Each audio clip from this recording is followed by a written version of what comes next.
All right, so in today's video, we are going to talk about how Enzo Fernandez is going to turn around this season for Chelsea. Not only this season, but for the next couple seasons moving forward. Because this player, obviously, we splashed a lot of cash for him, but there is a reason why we did that. Chelsea need to upgrade their midfield. Todd Boy went out there and we did that. Now, why Enzo Fernandez is going to be so important for us moving forward is because he gives the capability for Graham Potter to be more flexible in the midfield. What this means is that Graham Potter now has options when we go into each and every match, where before that it was very difficult. But yes, we did have injuries, which also makes it very difficult. But the fact is that now Graham Potter can change his formation each and every match depending on who we are playing. So whether he wants to do a 4-3-3, whether he wants to do a 4-2-3-1, whether he wants to do three in the back and have some wingers, so a 3-4-3, there are plenty of options right now, and I'm sure there's other things he's going to be tinkering around with these players that have just recently come in. But Enzo Fernandez gives us the capability to allow us to do that. Now, again, why this is important, because during certain matches, sometimes the tactics do not work and you have to change things up because sometimes it's just not going to work that day, or the team itself came out with their own tactics to prevent us from doing what we typically do. And therefore, Graham Potter, who's a very good tactical manager, is going to be able to see that and dictate and change a few things around and rotate some players. And again, Enzo Fernandez being such a fluid player, not only is a CDM, he can play as a central midfielder and even move forward if he needs to. Again, gives him that capability. Whereas prior to that, we had Jorginho, Kovacic, Ruben Loftus-Cheek, some of these other players that really are just kind of locked in a position. Yes, I could argue that you could move some of these players, but you do not get the same caliber that you're getting from Enzo Fernandez. Now, maybe I'm getting a little ahead of myself because Enzo Fernandez is being such a young player, but what we saw at the World Cup really showed us some of the peaks of his talent. And again, I think he can go even further than that, being such a young player, because at the World Cup, we're seeing the best of the best of the best from each nation. And obviously, Argentina was one of the best teams out there. They won the World Cup, obviously. You could argue that Messi is part of that team, which makes him so good, and you could just play the ball to Messi, which takes pressure off the midfield. But even Enzo Fernandez and McAllister were solid this entire tournament. And even prior to that, at Benfica, obviously they saw something in him. They spent quite a bit of money to bring him in. And therefore, again, it makes sense why Chelsea went out to buy this player. And yes, we did spend quite a bit, but we're looking not just in the next 6 months for this season.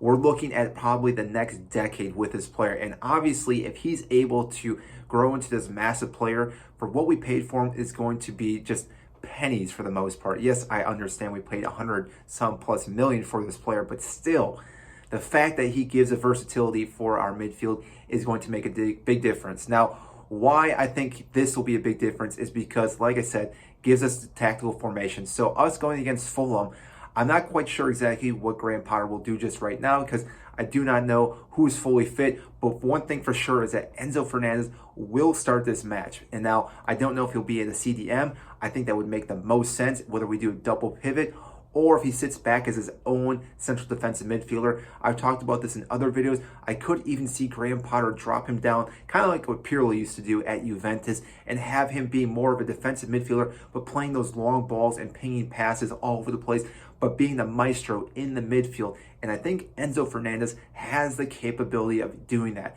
Yes, I know that seems like a big thing to take on for such a young player, but like I said, from what I've seen this guy do, he's capable of doing that. And again, I think a lot of people have been sleeping on this player and think Chelsea are crazy for spending this much money for just one player. But again, we are going to see right off the bat why we paid this much.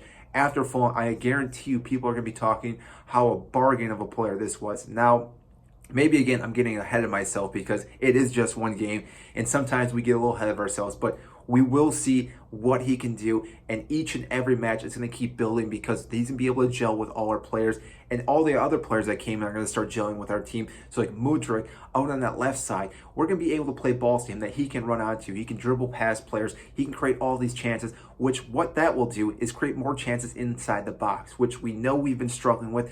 We have a hard time finding the back in that, but with these players, we will create more chances, and we're creating more chances. We're bound to find the goal, and once we start finding the goal, we're going to have more confidence, and again, we're going to start scoring more goals, And our defense is rock solid right now. Knock on wood that no one gets hurt, but we're pretty good in the defensive line. And with the midfield, with the upgrades we just did with the transfer window, that's going to make that pretty rock solid. So now we have two lines where teams have to get past us to even score a goal. And if they do that, they still have to get past Kepa, who again is having a phenomenal season this year. So therefore, right now, Chelsea have a lot of momentum going forward to, again, get back into the top four. Yes, it's a very difficult task for us to do, but still, we can easily do that this season. There's a lot of games to play yet this season, and like I said, with all this young talent that we just brought in, I think we're going to have a lot of momentum. A lot of teams are going to start being scared to play us because they're going to see what we're able to do, and they're also going to see how Graham Potter is able to tinker around with our players as the match is going on, which is going to be very difficult for other managers to kind of keep adapting to what we're doing. So again, this is a big signing for us. Enzo Fernandez is definitely going to change this season for us. Also, all the other players, but I think Enzo was the key player that we need to get during this transfer window. We got him. Yes, it was a very close, came down to the wire, but because we have him now, that gives this whole team new hope, a new direction to go into. And again, with this momentum, we'll start winning matches, and we're going to keep climbing up the table. And I don't think we're going to win the league. That would just be ludicrous for me to say, but top four is doable. I think that's an easy task for us to still do. Yes, it's a massive mountain to climb, but other teams will stop dropping points, and we keep winning all our matches, we will be in the top four. So that is all I have for you today. If you did enjoy this video, make sure to hit the like button and subscribe down below. I greatly appreciate that, and I will see you in our next video.